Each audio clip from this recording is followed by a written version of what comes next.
आज यहाँ आने वाले जो मेहमान हैं, उन्होंने भी अपने अपने हौसलों से विपरीत परिस्थितियों को जो जवाब दिया है, सारी दुनिया उनकी कायल हो गई। हमारे पहले मेहमान वो हैं जिन्होंने जवाब तो दिया ही, लेकिन दुनिया से अपने कई सवालों का जवाब मांगा भी। उन्होंने दुनिया से जवाब मांगा कि हम क्यों एक ऐसी दुनिया का ख्वाब नहीं देख सकते जहां बच्चे मजदूरी न करते हों,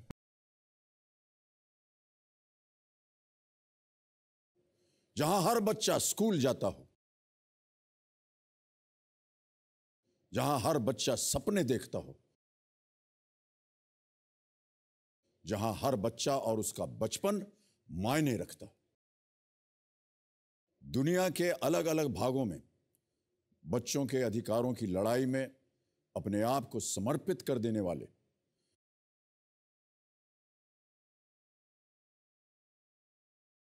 नोबेल शांति पुरस्कार विजेता भारत गर्व श्री कैलाश सत्यार्थी।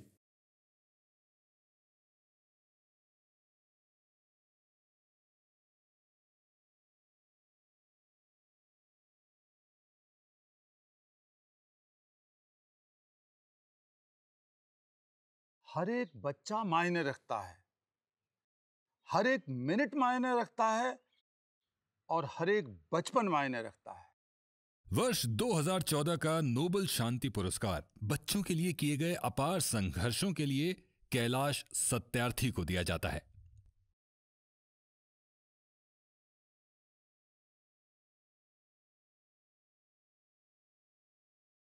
हमारे बच्चों के सपनों की हत्या से बड़ी और कोई हिंसा नहीं हो सकती। मैं ये स्वीकार करने तैयार नहीं हूं कि दुनिया के सारे संविधान और कानून हमारे बच्चों को सुरक्षा देने में असमर्थ हैं। मैं इसे नामंजूर करता हूं कि गुलामी की बेड़ियां कभी भी आजादी की ललक से ज्यादा मजबूत हो सकती हैं। अब भी भारत में हर घंटे में 8 बच्चे चुराए जाते हैं। 6 मिनट में एक बच्चा चुराया जाता है, जो लेटेस्ट आंकड़ा है उसके हिसाब से। सरकार के आंकड़ों के हिसाब से 42 लाख बच्चे अभी काम करते हैं, फुल टाइम बाल मजदूरी करते हैं, और गैर सरकारी आंकड़ों के हिसाब से कम 3 करोड़ बच्चे बाल मजदूरी करते हैं। हर 1 घंटे के अंदर 2 बच्चों के साथ या तो बलात्कार होते हैं या फिर उनके साथ भयंकर यौन शोषण होता है। मैंने उनकी खौफजदा और हताश आंखों के भीतर झांक कर देखा है। मैंने उनके लहूलुहान शरीरों को उठाया है और उनकी चूर चूर हो चुकी आत्मा को भीतर से महसूस किया है। मैं इस बात को स्वीकार करने तैयार नहीं हूं कि समाज के किसी भी वर्ग का कोई बच्चा अपने बचपन, अपनी आजादी और अपनी शिक्षा की कीमत पर दूसरों की गुलामी करने के लिए पैदा हुआ है। इसलिए देश के करोड़ों बच्चों के बचपन को लौटाने के लिए बचपन बचाओ आंदोलन की स्थापना हुई। मेरा सपना है कि दुनिया का हर बच्चा बन सके, दुनिया के हर बच्चे का बचपन लौट सके, उसे खेलने कूदने की आज़ादी मिले, पढ़ने लिखने की आज़ादी मिले, हर बच्चे को सपने देखने की आज़ादी मिले।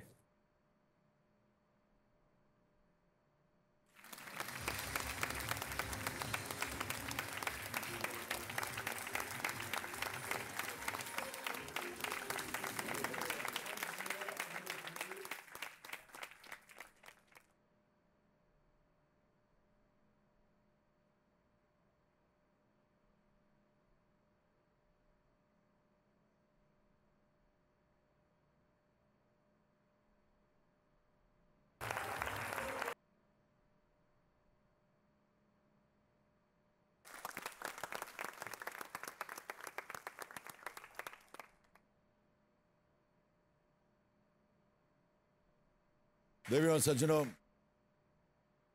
कैलाश जी का परिचय क्या दूं?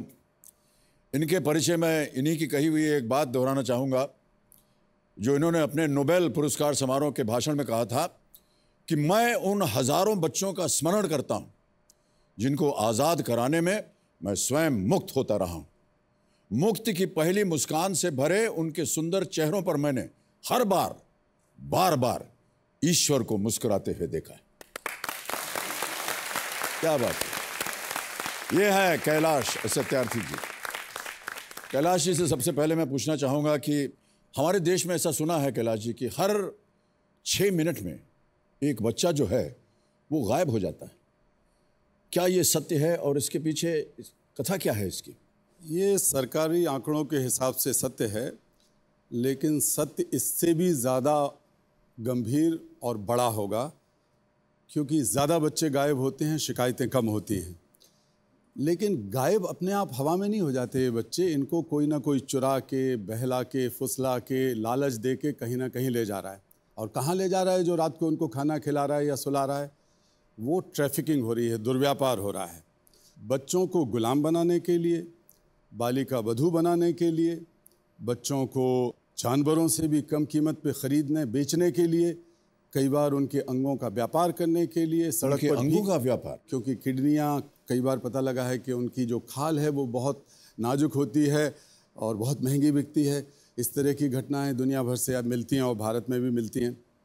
तो ये बहुत बड़ा दुर्व्यापार है। और बच्चन जी, ये सबसे बड़े काले धंधों में से है, बच्चों को चुरा के उनको बेचना, ख़रीदना।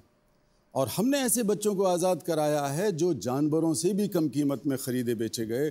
जब हमारी बेटियां रोते कहती हैं कि हम तो 10,000 रुपये में बिके और भैंस 2 लाख रुपए में बिकी, ये गुमशुदगी है, ये ट्रैफिकिंग है, जिसके खिलाफ मैं लड़ रहा हूँ, मेरे साथी लड़ रहे हैं, और मैं पूरे देश का आह्वान करता हूँ कि हर एक आदमी को लड़ना चाहिए इसके खिलाफ। वाह।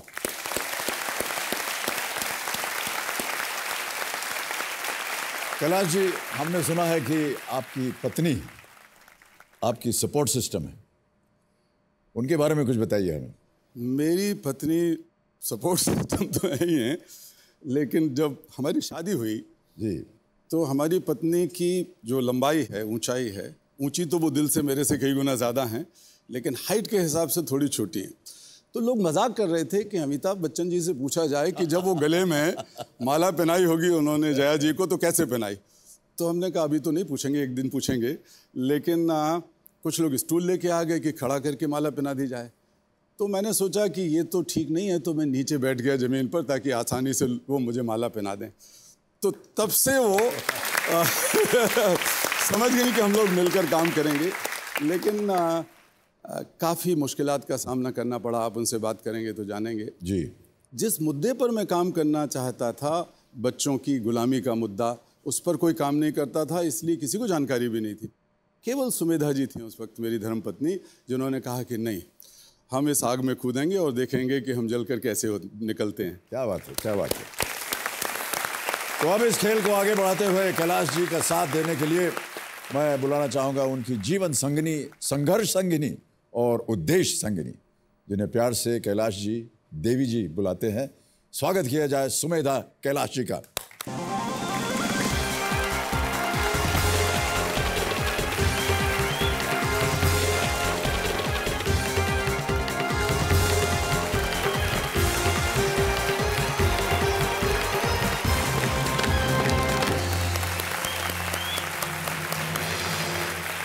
सुमेधा जी, आपको प्रणाम करता हूं और बहुत बहुत स्वागत करता हूं हमारे आज के इस कार्यक्रम में। अभी कैलाश जी से हमने आपके बारे में सुना और बहुत कुछ ऐसी परिस्थितियां हैं जो हमारे घर में भी होती हैं ऐसी। हमारी पत्नी भी थोड़ी सी जरा जी हाँ, तो ये बता रहे थे कि जब जयमाला वरमाला पहनाना था तो इनको घुटनों पे बैठना पड़ा। ये सच है क्या? वो तो आप समझ सकते हैं। मैं समझ नहीं सकता, हमने तो हमारे सामने ये दुविधा आई नहीं। अच्छा। क्योंकि हमारा जो विवाह हुआ वो बंगाली रस्म रिवाज से हुआ, तो उसमें वो पीढ़े के ऊपर बैठा के लाते हैं। अच्छा। और ऐसा एक चादर है, ऊपर से ढक देते हैं। उनके जो भाई हैं, रिश्तेदार हैं, वो पकड़ के लाते हैं और ऐसे पान का पत्ता आँखों के ऊपर होता है। ऐसा बताया जाता है कि पहली दफ़े देख रहे हैं उनको, लेकिन ऐसा होता तो है नहीं, आप जानते हैं। कई सालों से हम उनको देख चुके थे पहले से। तो पीढ़े पे लाए थे तो हमको कोई दुविधा हुई नहीं। लेकिन बहुत बहुत स्वागत आपका। और जैसा कि हमने सुना है, आपने बताया अभी कैलाश जी ने कि आपने तय किया कि नहीं, इस युद्ध के साथ हमको लड़ना है साथ मिल करके। क्या विचारधारा थी आपकी? असल में हम लोगों के परिवार का भी यही वातावरण था। मेरे दादाजी काकोरी कांड के शहीद थे, पिताजी माताजी सब लोग समाज सेवा में ही लगे रहते थे जी।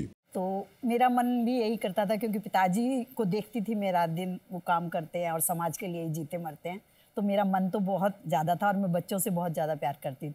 फिर जब इनसे मुलाकात हुई और बातचीत हुई तो मैंने कहा मुझे तो करना ही है, और आप करेंगे तो मैं कैसी भी परिस्थितियाँ होंगी मैं ज़रूर।